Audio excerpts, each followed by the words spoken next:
За. Бурхан бол сайн, амен. Эзэн бурхан сайн гэдэг амсаж байгаа юу? Үзэж байгаа юу? За тэгээд олон сайхан гэрчлүүд сонсон Crash гэснээс нэрэ автобусны Crash гэснээс миний нэг таньдаг хүн Солонгос драма үздэг байхгүй. Тэгэл Солонгос драмагийн гол дүр нь ямар мэрэгчлэлтэй байна тэрийг дураагаад яваад идэг. Тэгэл дараагийн Солонгос драма үзэхлээр нөгөө гол дүр нь өөр мэрэгчлэлтэй болдог, тийм мэрэгчлэлтэй болно гэж ахаад нэг дараагийн драма үзэхлээр яг гол дүрээ дагаад яваад идэг. Тэгээ би юу хэлэх гээд байна вэ гэхлээр ер нь яг залуучуудад нөлөөлөх юмуд амар олон болцсон. Тэгэхээр бид нарт цорын ганц аврагч байгаа мэн.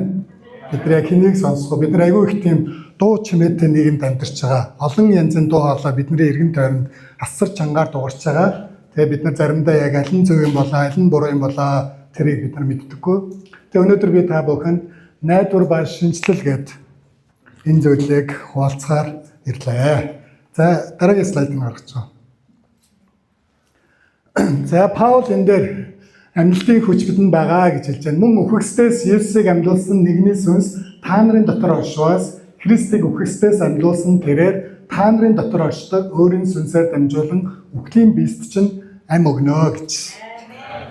Тэгэхээр саяхан бид нар амьлсан баярыг тэмдэглэсэн байгаа тийм ээ. Тэгээд бид нар жилдээ нэг удаа зөвхөн амьлсан баярыг тэмдэглээл нэг өдөр бид нар эзнийг амьд гээд дурсан санах нь бол хангалттай биш. Амен. Бид нар өдөр болгон энэ загалмайг санах ёстой. Өдөр болгон энэ загалмайг дурсах ёстой. Учир нь гэвэл Есүс Христ загалмай дээр бүгдийг хийсэн. Амен.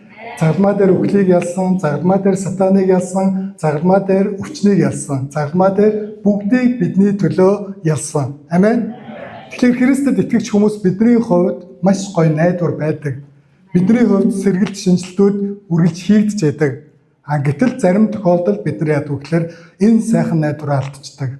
Энэ сайхан шинжилэл сэргэлт гэдэг зүйлийг ойрын үед амсаагүй бараг олон жил, 2-3 жил эсвэл 2-3 сар бид нар энэ найдвараа алдчихсан. Эсвэл энэ шинжилэл сэргэлтээ өгүүлчихсэн, эсвэл бүр мартчихсан ийм тохиолдол байдаг. Тэгэхээр бид нар бодох хэрэгтэй.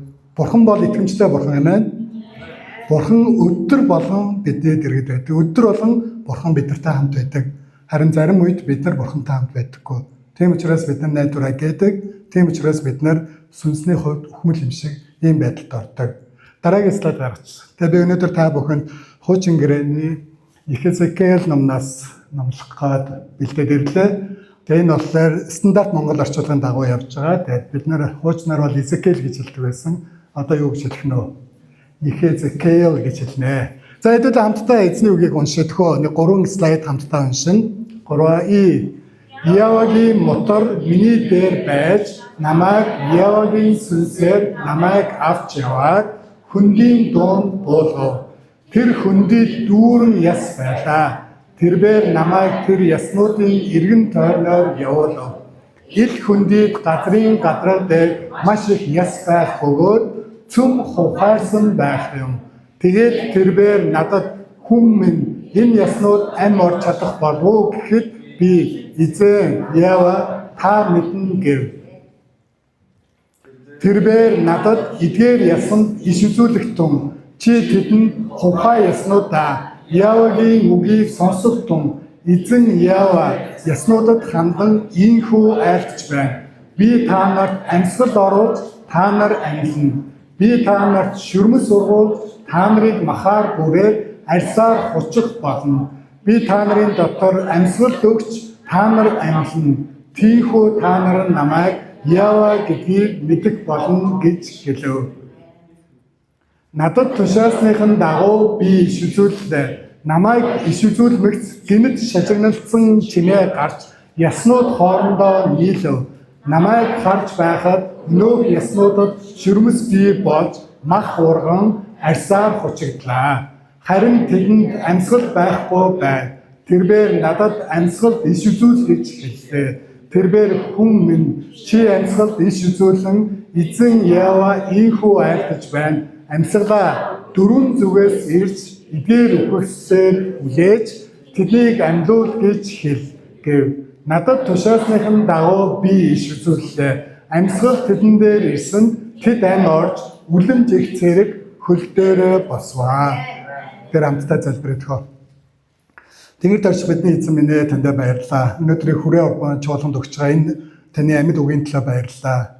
Их эзэн минь ээ та хэлэхдээ хүн зөвхөн талхаар амьдрдаггүй эзэн бурхны амнаас гарах амьд үгээр амьдрдгаа гэж хэлдэг.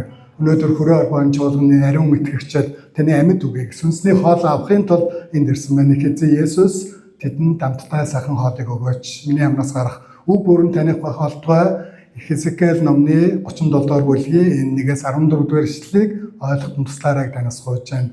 Хүмүүс бид нар өөрсдийгөө босч байна, өөрсдийгөө дажгүй байна, сүнсэн дотор алхаж яах гэж боддог боловч заримдаа бид нар таны нүдэнд үхмэл байдаг. Таны нүдэнд бид нар хувхаарсан яс шиг байдаг. Бид нар ямар ч итгэл найдваргүй болчихсон, итгэл найдвараа гээчгсэн юм байдаг. Харин эзэн та биднийг ийм байгаасаа гэж хүсдэггүй. Харин та биднийг үргэлж өөртөө найд би та нарыг амьдуулах болно. Би та нартай хамт байх болно гэж хэлсэн таны энэ гайхалтай сайхан амлалтын үгийн төлөө таларханч Есүс Христийн нэрээр залбирлаа. Амен. За тэгээд энэ Хизкeel ном болохоор айгүй алдартай ном байгаа. За хуучин гэрэнээр их иш үзүүлэгчд гэдэг 3 их иш үзүүлэгч байдаг. Тэрний нэг нь болохоор Хизкeel байгаа. За тэгээд энэ Хизкeel болохоор яг цөлгийн үеийн иш үзүүлэгч гэж нэрлэдэг. Яагаад цөлгийн үеийнх гэж нэрлэгдсэн гэхлээр Израильчууд манай эртний өмнөх 586 онд Вавилонд олзлогдсон байгаа. Вавилонд 3 дараалал хэсгээр очиж олзлогдоод тэнд боол болсон гэж 70 жилийн турш боолчлал байсан гэж та нар мэдчихэж байгаа тийм ээ. 70 жилийн боолчлал байхдаа Израильчуудын хувьд бүх итгэл найдвар нь талаар нэг болсон. Бүгд итгэл найдвараа алдаад за өнгөрсөн бидний найдвар ингээд байхгүй болоо бид нар бол эндээ ингээд үхэл бидний хувьд бол бүх юм дуусах юм байна гэд. Өөрөөр хэлэх юм бол яг энэ цөлгийн үе бол Израильчуудын хувьд бол түүхэнд хамгийн харанхуй үе нээсэн. Израилийн түүхэнд хамгийн алтан үе гэдэг нь Давид хааны үеийг хэлдэг. Давид хаан өөрөө Бурхны зүрх сэтгэлийн дагуу хүн байсан учраас өөрийн ард түмнээ дандаа Бурхны төлөө Бурхны үгийн дагуу өдөртөн чиглүүлдэг байсан. Харин энэ харанхуй үе нь болохоор яг Хизкеелийн үед байсан. Хизкeel өөрөө тэр боолчлолд нэгэн боол нь болоод тэр Вавилонд очиж байсан. Гэхдээ Бурхан өөрийнхөө хүмүүсийг орхитгүй, Бурхан өөрийнхөө хүмүүст хайртай, тэр үргэлж өөрийнхөө хүмүүсийн төлөө байдаг. Тийм учраас тэр цөллөгт байгаа цөхөрсөн, ядарсан тэр олон түмний дуу хоолойг сонссон, тэр хүмүүсийг харсан учраас тэр хүмүүст итгэл найдварыг өгөхийг шийдсэн. Итгэл найдварыг тэдний сүнслэг амьдралыг шинжлэхийг хүссэн. Өнөөдөр маш олон итгэгчид цөхөрсөн амьдарч байдаг. Та нар анзаардгүй. Бид нар харахтаа ингээ гадна талдаа бүгдээрээ окей юм шиг байдаг. Яг үнэндээ бид нар зүрх сэтгэлдээ ганцаардсан байдаг. Бидний цөхөрсөн байдаг сүнсний хувьд. Тэгээд итгэл найдваргүй болцсон юм шиг байдаг. Яагаад бид нар амьд эзэнд итгэдэг мөртлөө, тийм ээ, амьдсан эзэнд итгэдэг мөртлөө бидний итгэл найдвар алга болчихдөг юм бол яагаад бид нар тийм ээ нэг өдөр ингээд баяртайгаа итгээд нөгөө өдөр нь бид нар ингээд бүр хамаг юм алдсан яг ийм байдаг юм болоо гэж. Өнөөдөр маш олон итгэгчид ер нь бол та нар мэдж байгаа Бурханд итгэдэг хүмүүс бол Бурханы хүч чадлаар, Бурханы сүнсний тусламжтайгаар бид нар өдөр тутмынхаа энэ амьдралыг ерөнхийдөө Бурханы тусламжтайгаар авч явж байгаа. Тэр учраас итгэдэг хүмүүсээс өөр байдаг гэж бид нар боддог. Гэтэл бид нар заримдаа бидний дотор амьлсан эзэн байна уу? Бид нар амьлсан эзэнд итгэж байна уу? Бурханы сүнс миний дотор байна уу? Миний сүнсний амьдрал нээлттэй байна уу? Миний сүнсний нүд нээлттэй байна уу? Миний сүнсний чих онголттой байна уу? Энэ бүгдээ бид нар анзаарахгүй ингэж явдаг. Яг ийм үед одоо энэ бол яг Израильчуудын хувьд бол түүхэнд хамгийн харанхуй. Бид нар яг хоо энэ тэнд ингэж боол болж явж үзээгүй бид нар бол мэдэхгүй. Гэхдээ эрх чөлөөтэй байсан хүмүүс хүний нутагт очоод ийм байдалд ороод ирэхлээр бүх юм алдсан. Бүр цөхөрлсөн учраас энэ хүмүүсийн хувьд итгэл найдвар гэж байхгүй болсон. Өнөөдөр хүрээ урбанчуудаа та нар тийм ээ энэ сүмийн хаалгаар орж ирэхдээ ямар байдалтай орж ирсэйг би мэдэхгүй. Бурхан та нарын зүрх сэтгэлээ аягүй сайн мэдж байгаа. Магадгүй та нарын зарим нь наашаа орж ирэхдээ тийм ээ эрүүл мэндийн асуудалтай ядарсан орж ирсэн байж магадгүй. Зарим нэг нь орж ирэхдээ санхүүгийн асуудалтай орж ирсэн байж магадгүй. Зарим нь бол крашийн асуудалтай орж ирсэн ч гэж магадгүй тийм ээ. Зарим нь одоо гэр бүлийн асуудал, үр хүүхдийн асуудал, өөр юу ах вэ? Бид нар ямар чимээ шугантай нийгэмд амьдарч байгаа юм бэ тийм ээ? Аимшигтай чимээ шугантай нийгэмд амьдарч байна. Дээрэс нь бидний оюун бодлыг, бидний чихийг сонирдох янз бүрийн сайхан юм шиг, үнэн юм шиг эргэн тойронд ийм үг яриануд олон болцсон ийм үед амьдарч байна. Энэ үед бид нар маш боломжтой байх хэрэгтэй. Энэ үед бид нар хэнийг сонсох уу, юуг сонсох уу, хэнийг дагах уу, юуг дагах уу. Энэ бүгдийгээ бид нар бодохгүй бол бид нар яг энэ хүмүүс шиг бид нар ингээд хувхаарсан яснууд. Хувхаарсан яс гэж хэнийг хэлж байгаа юм бэ? Энэ болохоор Вавилоны зөвлөлт байгаа Израильчуудыг хэлээд байгаа. Өөрөөр хэлбэл Бурхны ард түмэн. Бурхны ард түмэн Бурхандаа итгэлтэй байх ёстой. Бурхны ард түмэн Бурханд үргэлж найддаг байх ёстой. Бурхны ард түмэн Бурхныхаа хүч чадлаар сэргэг шинжлэгдсэн байх ёстой. Гэтэл итгэл найдвар бүх юм алдсан, сөхөрсөн, амьдралд нухцуулж байна. Эргэн тойрны сошиал медиад балбуулж байна. Энэ бүгдээсээ болоод бидний зүрх сэтгэл ядарч байна, цөхөрч байна. Бид нар хүнд хэцүү байдалд орж байна. Гэхдээ биднэрт сайн мэдээ байна. Амен. Биднэрт Бурхан байна. Амьдсан Бурхан. Бурхан өөрөө тэн дотроос өөрийнхөө ард түмнийг сонсоод тэн дотроос нэгэн иш үзүүлэгчийг босгож гарч ирсэн. Та нар Бурхан хизээ иш үзүүлэгч гаргаж ирдэг мэддэг үү? Бурханы хүмүүс хамгийн хэцүү үед л Бурхан иш үзүүлэгчийг дандаа гаргаж ирдэг. Хэцүү үе гэдэг нь юу хэлж байгаа вэ гэхээр Бурханд итгэлээ алдсан үед, Бурханаас холдсон үед, гин нүгэлд ойр байгаа үед, тийм ээ? Бурхан өөрийн ард түмнийг босгохын тулд, тэдний итгэл найдварыг сэргээхийн тулд Бурхан дандаа иш үзүүлэгчийг босгож гаргаж ирдэг. Тэр зөвлөх дунд байсан хүмүүсээс нэгэн хүнийг иш үзүүлэгчээр гаргаж ирсэн. Тэр хүний нэрийг болгоод Ихезекиэл гэж хэлж байна. Тэр хүнийг болохоор Израилийн харууллын манаачаар тавьсан, харуулаар тавьсан гэж хэлдэг. Тэр хүнийг гаргаж ирээд юу гэж хэлсэн? Ихезекиэлд ингэж хэлсэн. За чи өөрийн ард түмнийхээ хүмүүсийн төлөө иш үзүүл гэж хэлсэн. Өөрийн ард түмнийхээ хүмүүсийн төлөө иш үзүүл. Та нар нэг зүйлд итгэдэг байх. Бурхны амнаас гарсан үг дандаа биелээ болдог. Итгэдэг үү? Амен. Бурхны үг тийм ээ. Тэнгэрээс бороо цаас газар унаад газрыг чиглэхгүйгээр дээшээ явдаггүйтэй адилхан Бурхны амнаас гарсан үг болгон биелдэг гэж хэлсэн.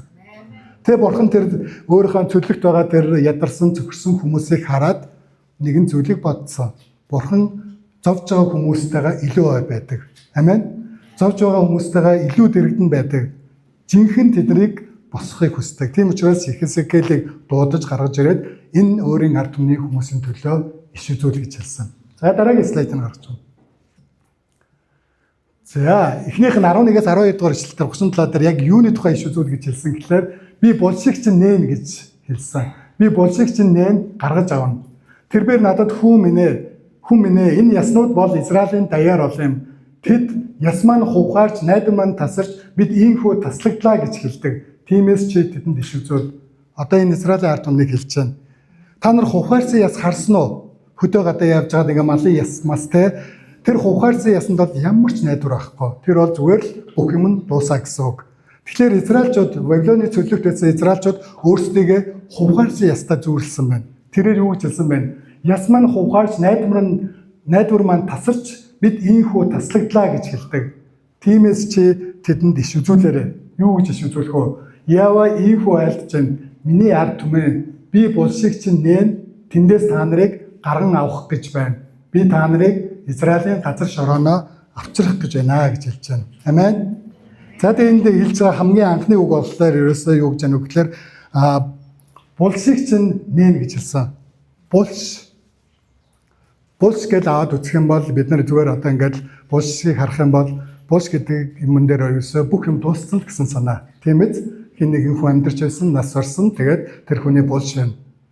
Өөр утгаараа булш гэдэг нь бас юу хэлж яах вэ гэхээр ямар ч итгэл найдваргүй миний хувьд бол бүх юм дууссан гэж хэлж байгаатай ерөөсөө яг утга нэг. Булшин дотор орцсон хүн хизээч гарч чадахгүй, хизээч эрх чөлөөтэй болж чадахгүй, яг л тэн дотор л байна гэсэн үг. Тэгэхээр Израилийн ард түмний итгэл найдвар бүр огт алга болсон. Тэр нь Вавилоны цөлөгт байх үед Бурхан Израильчуудтай хамт байгаа юу гэвэл байгаа. Яаж мэдэх вэ? Адаглал Бурхан Ихезекиэлийг дуудаж гаргаж ирж байна. Энэ чинь Бурхан Израильчуудын зовлонгийн дунд нь хамт байгаа гэсэн үг. Харамсалтай нь Израилийн ард түмэн Бурхан байхгүй байна. Бид нар итгэл найдвар алдсан. Тэр итгэл яс маань хувхаарч найдвар минь тасарлаа гэж. Өнөөдөр энд байгаа хүмүүс итгэл найдвар хэднийх нь итгэл найдвар сул дараа байгаа вэ? Би мэдэхгүй. Хэдийнх нь итгэл найдвар гайгүй байгаа вэ? Хэдийнх нь итгэл найдвар айгүй гой хүчтэй байгаа вэ? Бид нар өөрөө өөрсөндөө үнэн чах хэрэгтэй.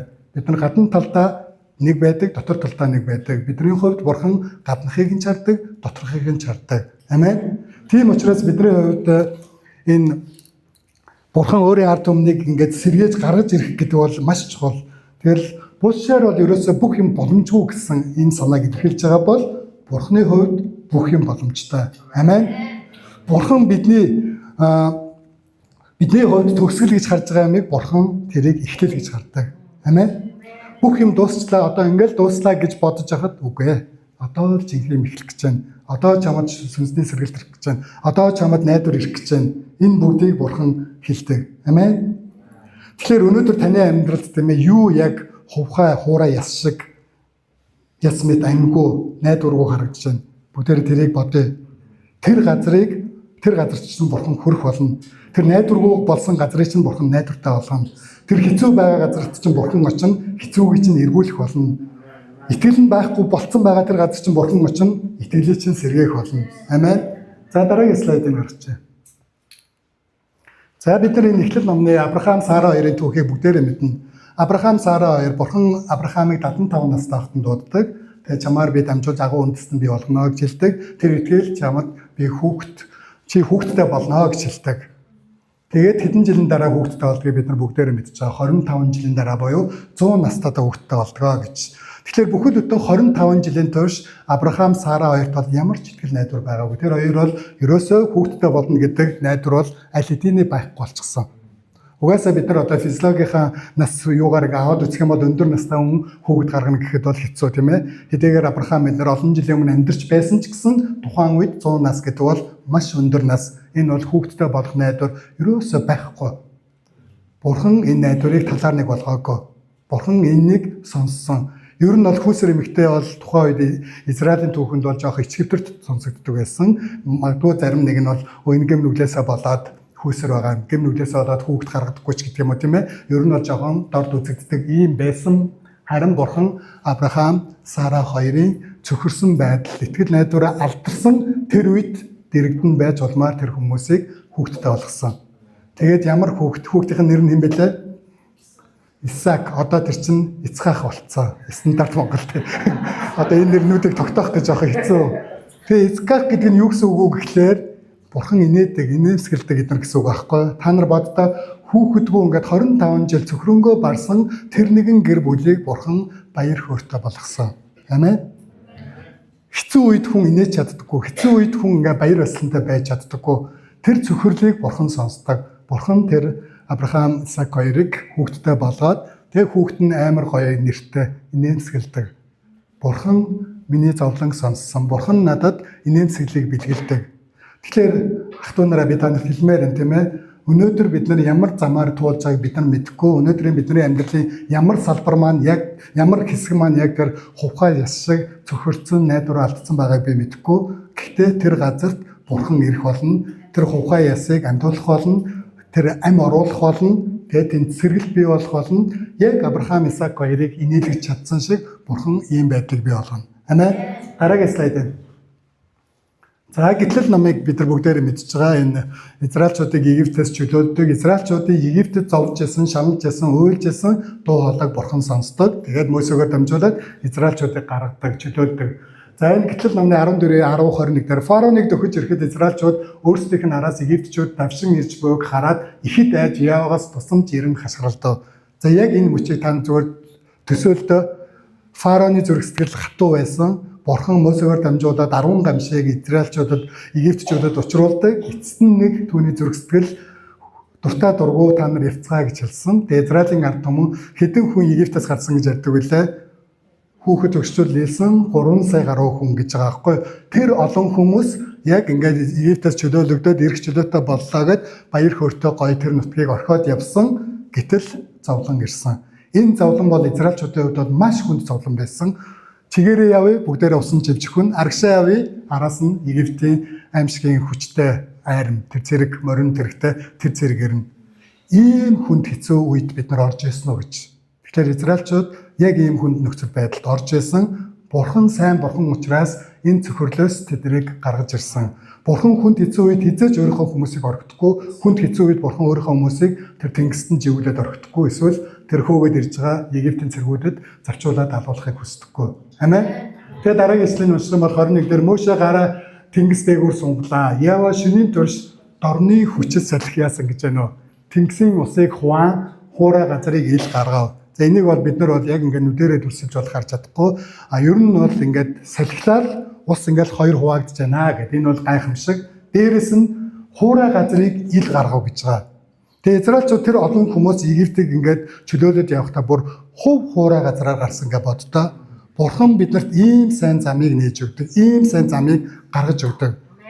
Тийм учраас Бурхан Израильчуудад тийм ээ Хизкиэлээр дамжуулаад тийм ээ би булшийг чинь нээх болно, би та нарыг гаргаж өгнө гэж хэлсэн. Энэ нь юу гэдэг вэ нөө? Булш мэд боломжгүй газарт байсан ч гэсэн Бурхан боломжгүй зүйлийг боломжтой болгодог. Бурхан замыг нээдэг. Амен. Гарах гарц нь үргэлж Бурханд байдаг. Бурхан замыг нээсэн учраас өнөөдөр энэ тэнгис тулсан энэ газрыг Бурхан замыг нээгээд хуурай газрыг бий болгоод эцэст нь тэр хүмүүс хуурай газраар явсан.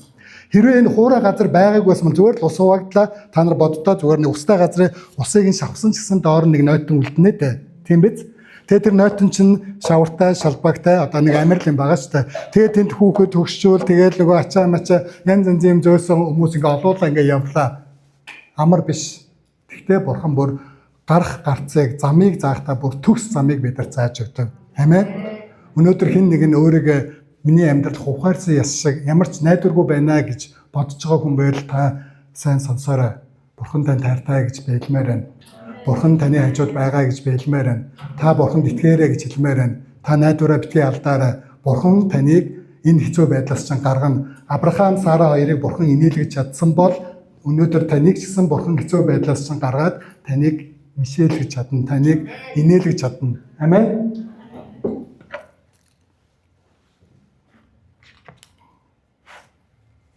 Тэгэхээр хүн хичнээн гүн ангал руу унаж одоо бүх зүйл дууссан гэж бодсон ч гэсэн Бурханы харах онцгой өөр өгдөг. Амен. Тэгэхээр дараагийн слайдыг гаргачих. За дуулалт 34:18. Энтерсэн зүрхтэй хүнд Яава ойрхон байдаг. Цөхөрсөн сэргэлтнийг тэрбээр авардаг. За энэ бол бидний хувьд бол айгүй тийм чухал ажил. Бид нар хүнд хэцүү үед улам илүүх бид нар Бурханд ойртох ёстой. Амен. Хүнд хэцүү үед бидний зүрх сэтгэл эмтрэрнэ гэдэг нь юу хэлээд байгаа гэхлээр ер нь бол өөрийнхөө зүрх сэтгэлийг даруусгах гэсэн үг. Бид нар даруй зүрх сэтгэлээр эзний өмнө нэвнэ. Гэм нүгэлтэй байсан бол гэм нүглийнхаа төлөө уучлаарай гэж хэлнэ. Эсвэл бардамж байсан бол бардамж байсан зүрх сэтгэлийн төлөө би уучлаарай гэж хэлнэ. Би өөрийнхөө амьдралыг аваа явчнаа болгочноо гэж бодож ирсэн. Би одоо чадахгүй байна. Эзэн Бурхан та ирээч. Энэ цөхрлөөс намайг гаргаж өгөөч гэж хэлж ивэл тэр бол амьдсан зүрх сэтгэл. Амен. Тийм учраас яг ийм үед л Бурхан биднэртэй ойр байдаг. Тэгэхээр Бурхан таныг тийм ээ дахин таныг инээлгэх болно. Бурхан таныг дахин сонсох болно. Бурхан танд дахин туслах болно. Тэгэхээр модны үндэс хөрсөн дор өгсөн мэт харагдавч хавар болоход нахиалдаг. Яг үүний адил хүний нүдэнд хувхай яс харагдаж байхад Бурханы нүдэнд тэр нь агуу зэрэг болцсон байна. Амен. Амен. Тэгэхээр өнөөдөр танд ямар ч асуудал байсан Бурхан таныг сонсох болно. Бурхан таныг инээлгэх болно. Бурхан танд туслах болно. Үүнийг битгий мартаарай. За хоёр дахь иш үзүүлгийг харъя. Дараагийн слайд. Намайг амьсгалаа оруулахад та нар амьлна гэж байна. Та нар булшийг нээж тэндээс гаргаж авах үед та нар намайг Яава гэдгийг мэдэх болно. Миний ард түмэн намайг амьсгалаа та нарын дотор оруулахад та нар яана гэж нөө амьлна гэж байна. Өнөөдөр Бурханд итгэдэг бүх хүмүүс Бурханы өмнө амьд харагддаг юм байна. Та нар энийг бодож үзсэн үү? Зарим нь сүнсний үед өвхөл байдаг. Гэхдээ тэд нар бие махбодын нүдээр харах юм бол амьд байгаа, хөдлөөд байгаа, яваад байгаа, яриад байгаа. Бурханы нүдээр харах юм бол зарим нэг нөхдүүд, зарим нэг хүмүүс бид нар яадаг бахна Бурханы хувьд өхмөл байдаг юм байна гэж. Тэгэхээр Бурхан тийм ээ бид нарыг бүх зүйл боломжтой тэрээр биднийг зүгээр нэг амьд явахад биш харин булснаас гарч бүр эрх чөлөөтэй бүр зоригтой амьдрахын тулд биднийг дуудаж байна гэж байна. Тэгээ та нар энэ үгийг Бурхан хэн хэлж байна гэж бодож байна. Энэ бол харь үндэстэнд хэлээгүй итгэдэг хүмүүст хандсан иш үзүүлэг ерөөсөө биш. Энэ бол ерөөсөө Бурханы ард түмэн буюу итгэж хүмүүст хандсан үг байгаа. Тэгэхээр бид Бурханд итгэдэг бид нар ингээд олон жил итгэж гээд бид нар өөрсдөө хэлдэг. Тэгсэн артлаа бид нар сүнсний хувьд өхөл байдаг. Бид нар сүнсний хувьд өхөл болчихлоор бид нар Бурхан юу хэлээд байгааг заримдаа сонсч чаддаггүй. Бурханы ингээ харуулад байгаа юмыг бид нар харж чаддаггүй. Бурхны үгийг ингээд сонсоод байгаа мөртлөө ойлгодоггүй. Бурхны үгийг заалгаад байгаа мөртлөө зөрсөлтөд хүлээж авч чаддаггүй. Энэ юу вэ? Энэ бол яалтчгүй сүнсний өхмөл байдал. Хүн гадна талдаа ингээд амьд юм шиг харагдаж болно. Гэхдээ бурхан гаднахыг чардаг, доторхыг чардаг. Бурхан бидний амьдралд орж ирж амьсгалаа үлээж биднийг амьлуулахгүй юм бол би өхмөлөл байх болно. Би бурханыг сонсохгүй байх болно. Бидний хідэн сүмрүүгээ баяр хөөртэйгээр иддэг вэ? Хідэн бид нар залбирлуугаа баяр хөөртэйгээр явдаг вэ? Хідэн бид нар Библиэ бүрөөстэй маш сайхан цаг гаргаж аваад уншиж судалдаг вэ? Хідэн бид нар сайн мэдээний төлөө явдаг вэ? Хэрвээ бид нар тийм ээ сүмрүү явхаас жоохон залхуу өрдөг болсон бол өөрийнхөө ард түмнээс ийм зүйлийг сонсоогүй, сонсохыг хүсээгүй. Гэтэл тэр хүмүүс бурханд итгэл найдвараа алдчихсан. Хэдийгээр тэд нар итгэж болоод олон жил болсон ч гэсэн хэдийгээр тэд нар яадгийн зарим нь бүр Библийн сургууль төгссөн ч тэр эсвэл пастор болсон ч тэр бид нар сүнсний хувьд ийм өхмөл байдалд ордог. Энэ юунаас олдгоо гэхээр бидний сүнсний нүд хаалттай учраас сүнсний чих таглаатай учраас бид энэ бүгдийг харахаа болж байна. Тийм учраас бид нар бурхнаас гуйх хэрэгтэй. Бурхан минь ээ, таныг харах харааг бид нар өгөөч гэж гуйх хэрэгтэй. Таныг сонсох чихийг өгөөч гэж гуйх хэрэгтэй. Таныг мэдрэх зүрх сэтгэлийг өгөөч гэж бид нар гуйх хэрэгтэй. Амен. Дараагийн слайдыг харах. За энэ хаадын дээд дээр нэг ийм зүйл байгаа. Бурхны хүний зарц өглөө эртлэн босоод гадагшаа гарвал морт хийгээд тэрэг тех зэрэг хотыг бүслэн авсан байхан тэрэ. Зарц нь бурхны хүнд халгаа эзэн минь ээ бид чинь одоо яадаг вүлээ хэмээн. Гэтэл бурхны хүн бидэнтэй хамт байгчтан тэднээс олон тул бүү ай гэлээ. Энэ нөгөө Илишагийн үед болсон үйл явдал байгаа. Тэгээ Илишагийн үед арамчууд Израиль руу дайрдаг байхгүй. Тэгээ арамчууд Израиль руу дайрсан чинь Илишагийн тэр зарц нь тийм ээ өглөө босоод харсан чинь маш олон арамын цэргүүд Израилийг тойрцсон бүсэлчихсэн байсан. Тэгээ тэр маш их айсан учраас Илишад хэлж байна. Юу гэж хэлсэн гэж байна. Халгаа эзэн минь ээ гэдэг нь одоо Илиша хэлж байгаа. Эзэн минь ээ бид чинь одоо яадаг вүлээ. Гэтэл бурхны хүн буюу Илиша бидэнтэй хамт байгчт нь тэднээс олон тул бүү ай гэж хэлсэн. Энд юу хэлэх гээд байна вэ? Илиша нэг зүйлийг хартсан байна тийм ээ. Юу харсан байна вэ? Бидэнтэй хамт байгчт нь тэднээс олон байна гэж харчихсан. Харин Илишагийн зарц нь оллоо тэр олныг нь олж харахгүй байна. Илишагийн зарцын нүдэнд хэн нь олон харагдаад байна вэ? Арамчууд нь олон харагдаад байна. Тийм учраас тэнд айдас байна. Тийм учраас тэнд бурханд итгэх итгэл нь сул дорой байна. Тийм учраас бурхан Илиша дараагийн слайдыг харагдаа. Тэгээд Илиша яава та харааг нээж болгоогооч гэж хэлсэн. Зарцынхаа харааг нээхийн төлөө залбирч байна. Зарц нь бол Илишатай айгүй ойр байгаа да. Илиша айгүй мундаг иш үзүүлэгчийг бид нар бүгдээрээ мэдчихэе. Илиягийн дараа гарч ирсэн иш үзүүлэгч. Илия янз бүрийн олон гайхамшиг хийсэн. Илиша бол Илиягаас 2 дахин илүү гайхамшиг хийсэн гэсэн үг. Тэгэхээр хуучин гэрэн дээр нэг гайхамшигуд хизээ их болсон бай гэхээр Мөсегийн үед маш их гайхамшигуд болсон. Илишагийн үед бас гайхамшигуд асар их болсон. Энэ нь юу хэлээд байна вэ гэхээр Илишагийн сүнс бол үнэхээр амьд байсан гэсэн үг. Илиша бол үнэхээр бурхантай ойр байсан гэсэн үг. Бурхныг сонсдог байсан, бурхныг хардаг байсан, бурхныг мэдэрдэг байсан. Тэгээ бурхантай хамт бүх зүйлээ хийдэг байсан. Харин хамт явж байгаа зарц нь уул нь бол нөгөө юу гэдэг вэлээ? Ямар юмны яжууд явал ямар юм шаардна гэдэг вэлээ? Алхны дэрэгдэх гуйл шаардна яг үнэн. Тэгэхээр чи хэн Илишагийн зарц бол Илишатай хамт яваад байгаа юм чинь нэлээд бурханлаг байх хэрэгтэй уул нь бол. Тийм биз? Бурхныг бас сонсдог байх хэрэгтэй, бурхныг хардаг байх хэрэгтэй. Гэтэл сүнсний нүд нь хаалттай байлаа. Сүнсний чих нь сонсож чадахгүй байсан. Тийм учраас Илиша юу гэж залбирсан? Айгуу гоё залбирсан байгаа. Миний зарцын нүдийг нээж өгөөч гэж залбирсан. Тэгээ та нар хуучин гэрээ сонсч байсан баг тийм ээ. Эдгээр ингээ хардаг боловч хардаггүй, сонсдог боловч сонсдоггүй гэж. Энэ юу хэлээд байгаа? Сүнсний өхмөл байдал хэлээд байгаа гэсэн. Тэгээд юу гэж хэлсэн гэхээр тэр үүнийг хараг хэмээн залбирав. Яава мөнөөх зарцын нүдийг нь нээсэн гэж байна. Тэгсэн чинь Илишагийн эргэн тойрон толгодыг бүрсэн гал дүрлэлсэн морд болон тэрэгт цэрэг байхыг олж харлаа. Тэгтэл Рамын цэргүүд өөрлөө нь уруудан ирсэнд Илиша ахаад хойсон яваад хандан энэ хүмүүсийг нэрвэж харааг нь таглаач гэж хэлсэн.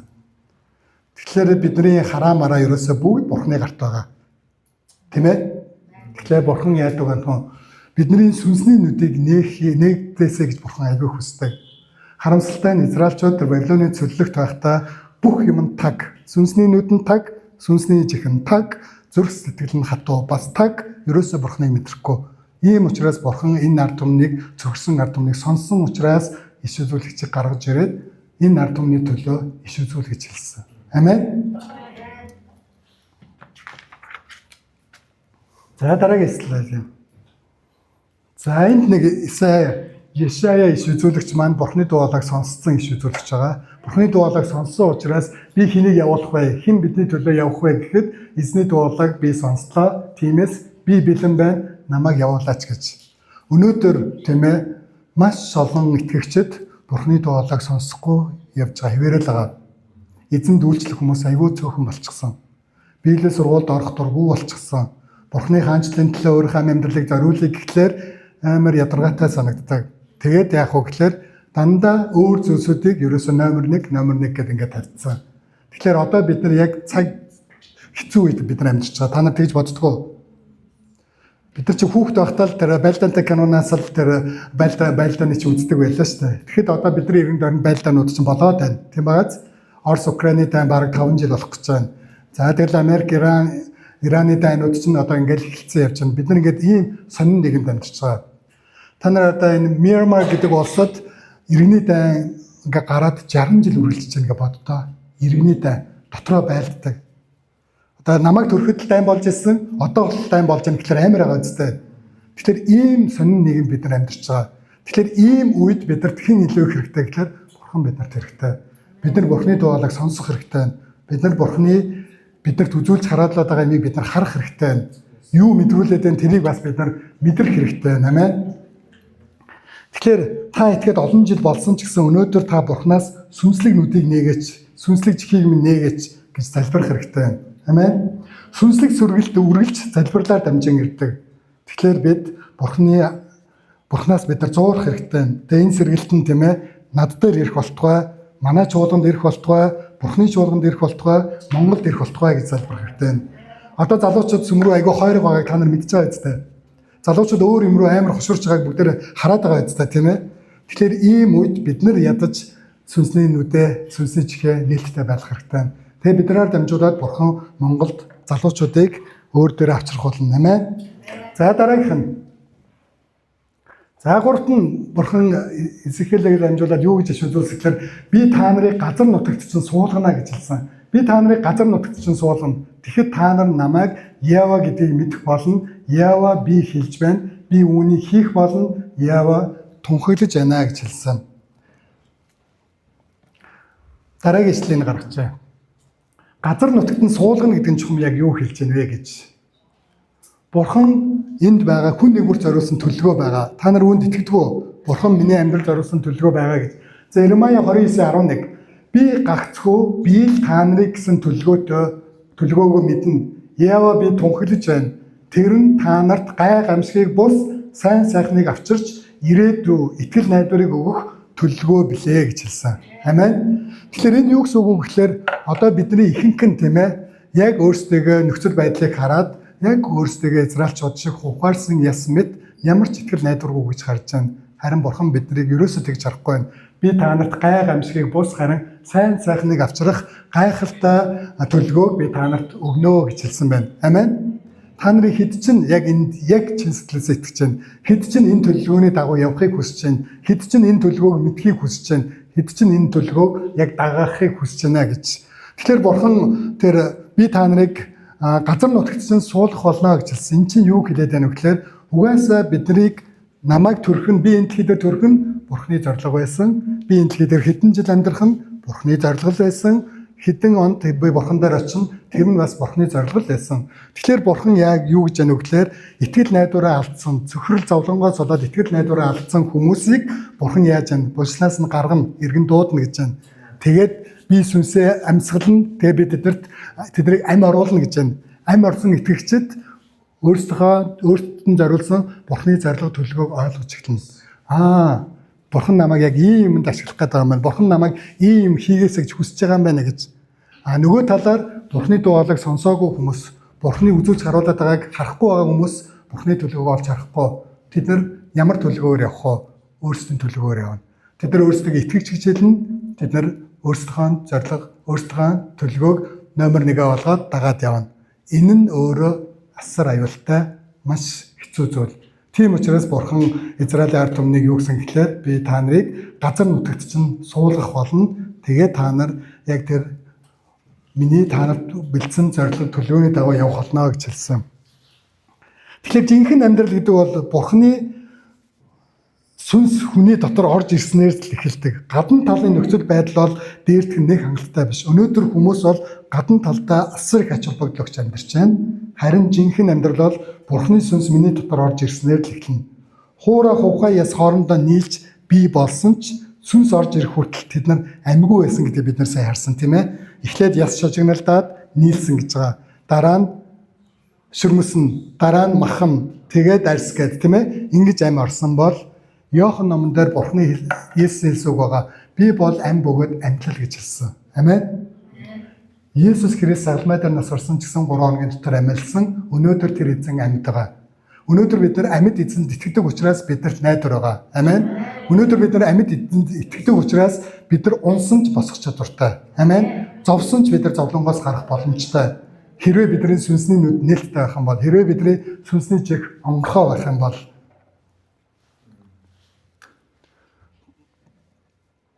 за дараагийнх нь. За энэ хүмүүс нэгэн цаг сүнсний нүд нь хаалттай байсан, сүнсний чих нь таглаатай байсан хүмүүс. Тэгээ та нар мэдж байгаа тийм ээ. Саул бол тухайн нийгэмдээ байр суурь эзэлчихсэн мундаг хүн байсан тийм ээ. Боловсралтай, эрх мэдэлтэй, нийгэмдээ бол байр суурь эзэлчихсэн мундаг хүн байсан. Гэхдээ Есүс маш дургуй нэгэн байсан. Харин Есүс түүнтэй уулздаг. Чиний хавчаад байгаа Есүс чинь би байна гэд. Тэгээд тэр цагаас хойш энэ хүний амьдрал оронгоор өөрчлөгдсөн. Есүстэй уулзах үе хүртэл энэ хүний амьдрал хүмүл байсан. Тэр өөрийгөө амьд, тэр өөрийгөө эрх мэдэлтэй, өөрийгөө боловсралтай, өөрийгөө баг тухайн үедээ баг дээд зиндааны номер 1 л хүн гэж бодож байсан. Бурхны нүдэнд энэ хүн бол ерөөсөө өхмөл хүн байсан. Тэгээд Паул итгэж болсон цагаас хойш Паул энийг хэлэх дуртай үг гэдэг та нар мэдчих зах. Би ардхаа бүгдийг мартдгаа гэж хэлсэн. Амен. Зөвхөн би урагшаанаа тэмүүлдэг. Энэ бол юу гэсэн үг вэ? Бурхны зорилго төлөвийг ойлгоцсон хүн зөвхөн тэрний төлөө л явдаг. Тийм учраас Ихесекелийг Бурхан 3 дахь иш үзүүлгээрээ дамжуулж юу гэж хэлсэн гэхээр би та нарыг газар нутаг руу чинь явуулах болно гэсэн. Бид нар энд төрсөн бидний очих газар мөнхийн улс. Амен. Бид нар заримдаа энд төрчөөд өөрсдөө мөнхийн улс руу явж гэнэ гэж бодох боловч бид нар заримдаа үхлийн замаар явж байдаг. Амен. Хизээ ийм болох боломжтой гэвэл бидний сүнсний амьдрал дороотсон үед сүнсээрээ аливаа зүйлийг мэдэхгүй болсон үед. За энэ дараагийнх нь Симон тэ Петр гэж байгаа. Есүс Петр Симонтой анх уулзахад Симон бол ерөөсөө нэг тогтургүй тэгээд нэг хайш цааш эсэлсэн нэг ийм хүн байсан. Өөр ингэсэн байр суурьгүй юм шиг нэг хамхуулсагч юм шиг тэгээд нэг тогтургүй ийм хүн байсан. Харин Есүстэй уулзсан цагаас энэ хүн өөр хүн болсон. Есүстэй уулзнаа гэдэг чинь Бурхны сүнс түүний дотор орно гэсэн үг. Түүний дотор орно гэдэг чинь тэр хүний сүнслэг амьдрал нэгдэж байна гэсэн үг. Сүнсний амьдрал нь тэнд сая жинхэнэ амьдрал бий болж байна. Тэгээд Петр гэж нэрийг өгсөн байгаа. Петр гэдэг нь юу гэсэн үг вэ? Хад гэсэн үг. Тогтургүй ийм нэгэн хүн Есүстэй уулзнаар сүнслэг амьдрал нь өөрчлөгдөж эхэлсэн. Сүнсний нүдэнд сүнсний чих нь онгоосон учраас тэр хүн яасан тогтургүй байдлаасаа тогтвортой болж эхэлсэн. Тэгээд тэр цагаас хойш та нар мэдж байгаа ялангуяа Петр нөгөө 3 удаа урууж байгаа дахиад онгодонгот асар их гэмшдэг бүр цөрхөртлөө уйлсан гэж үг байдаг. Тэр цагаас хойш Петр бол өөрийнхөө амьдралыг жинхэнэ хаашаа явах ёстойгоо тэр маш сайн мэдсэн. Яг энэ иш үзүүлэг дээр гарч байгаа би та нарыг газар нутг руу чинь явуулна гэж хэлж байгаадаа яг утга нэгтээ тэр өөрийнхөө явах ёстой замаараа л явсан. Юу хийх ёстой тэрийг л хийсэн. Тэрнээс өөрийн бодол, өөрийн янз янзын юмыг урд ерөөсө гаргаж тавиагүй. Тэгэхээр бидний сүнс нэгдэх, сүнсний нүд нэгдэх юм ач холбогдолтой. Бидний сүнсний чих нэгдэх асар ач холбогдолтой. Хэрвээ бид нэр өдөр болгон сүнсний нүд чихэн дээр анхаарч авахгүй, сүнслэг амьдрал дээр анхаарч авахгүй бол бид нар өөрсдөө амьд байна гэж бодох боловч Бурхны нүдэнд бид нар аль хэдийн өхмөл байна гэсэн үг. Яг Илишагийн зарц шиг хээ Бурхан минь ээ Арамын цэргүүд чинь ямар амар олон юм бэ гэд жоохон юм бид нар сүрдэн, жоохон юм бид нар зовно, жоохон юм бид нар итгэл бишрлээ алдах болно. Харин Бурхан биднээс ийм зүйлийг хүсэхгүй байна. Амен. Тэгэхээр Бурхан таны өнгөрсөн амьдралыг ерөөсөө хардаггүй, харин таны ирээдүйг харж байгаа. Амен. Та хэдэн онд хизээ яаж Бурхан дээр ирсэн? Одоо яг Бурхан энэ цагаас чинь хойш ирээдүй рүү чинь маш их анхаарч байна. Яг Саулыг Паул болгосон, Симоныг Питер болгож байгаатай адилхан өнөөдөр Бурхан таныг маш өөр хүн болгоод өөрийн зорилгын дагуу таныг авч явах болно. Та хүнд итгэж байна уу? Амен. Энэ л бидний итгэдэг Бурхан. Амен. Бурхан бол ийм л Бурхан.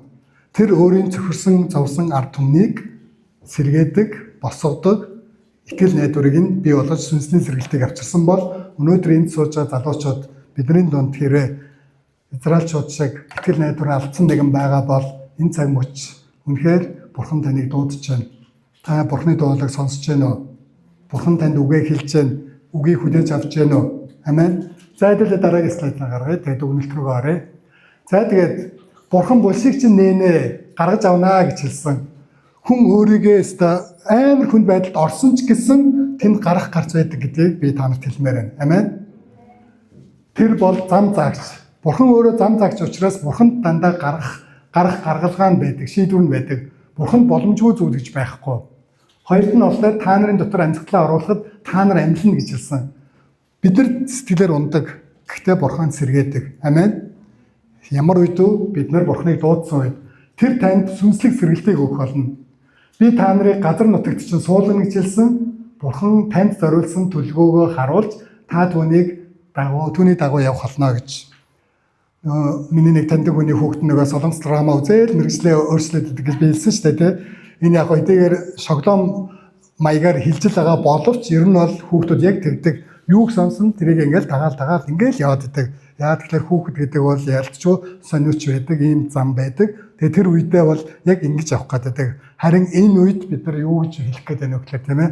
Бурхан танд зориулсан зорилго төлөвлөгөө гэж байгаа шүү гэдгийг ямагт санаж аваарай.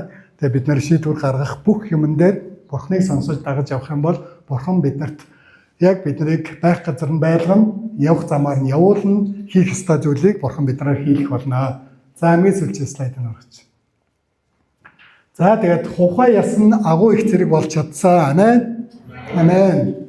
Найдвар тасарсан газарт шинэ эхлэл бий болсон. Амен. Амен. Бурханы амьсгал буюу хүмүл хүмүүстээр Бурханы сүнс орж ирдэг. Улмаар амьд болдгоо. Булс нэгнэ гэдэг нь юу хэлж байгааг гэхээр та хизээч өөрийгөө тийм ээ гарах гарцгүй болчлаа. Би ингээд дууслаа гэж хизээч битгий бод. Тэр боломжгүй бүх зүйл боломжтой болдог. Тэнд гарах гарц байдаг. Бүгд хамтдаа босъё.